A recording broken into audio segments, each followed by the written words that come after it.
Editor Philip Turle. Philip, great to see you.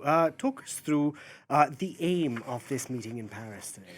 Well, as we've just been hearing, the relationship between the United States and Europe, the United States, Denmark and Greenland has been severely shaken up by Donald Trump's plans, Donald Trump's threats to annex Greenland.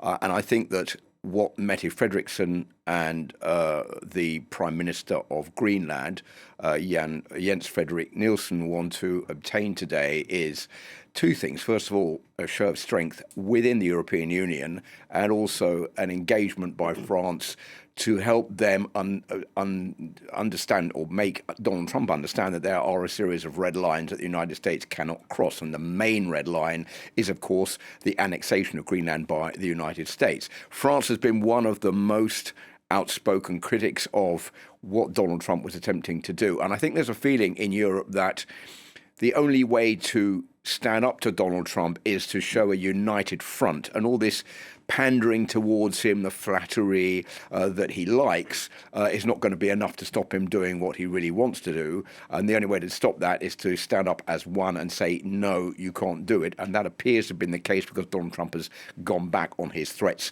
for the moment to annex Greenland. Philip, as you were speaking, we had the Prime Ministers of Greenland and Denmark who arrived at the Elysee Palace and were greeted by the French President Emmanuel Macron, who apparently still has an eye infection. He was wearing those very famous Davos sunglasses there.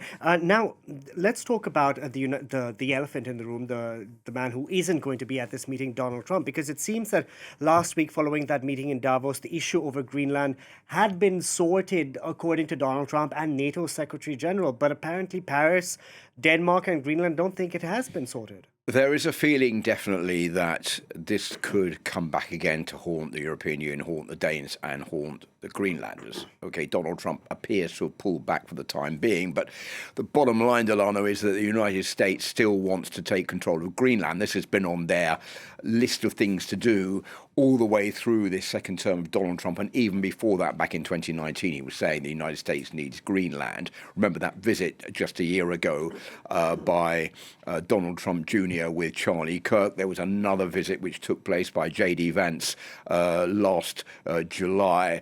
So the United States still has its willingness to try to take control of Greenland. For the moment, that has been taken off the table. I think there are two reasons for that. The first one is that there is pretty little appetite in the US for the annexation of Greenland. 75% of Americans, according to a CNN poll, say they're against the move.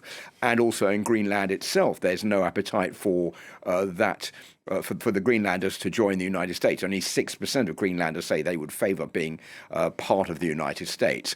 And I think the other important thing here to underline is that Donald Trump's change of attitude came when the stock markets in the US began to fall due to the uncertainty about all of this. And I think that is also something that pushed him to change his mind. We don't know much about what this deal contains, the one that has been worked out between NATO and the United States. It's a framework of a future deal.